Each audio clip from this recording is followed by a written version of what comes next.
ఒక మాట, నిజంగా యేసోబు గనక ఇష్టమైతే ఒకటే మాట్లాడుతున్నా, యేసోబు గనక ఇష్టమైతే మేరీది గర్భం చేయించి పిల్లోని గంటాం, మరి గొడ్ల సావిట్లు ఎందుకు కన్నాడండి? పశువుల పాకలు ఎందుకు కంది?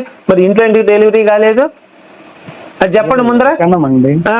యేసోబుకి అసహ్యం కలిగింది సార్. మేరీ ఏ విధంగా అయితే రాయబడి ఉందో ఉంటుంది కాబట్టి వెళ్ళిందండి. ఇంకో విషయం తెలియట్లేదండి, మార్క్స్ వార్త 3వ అధ్యాయంలో పిచ్చోడంది సార్ వాళ్ళ అమ్మ. యేసు తెలుసా? చూసారా ఒకసారి? తీయండి ఒకసారి, మార్క్స్ వార్త 3వ అధ్యాయం 21 వచనం తీయండి ఒకసారి.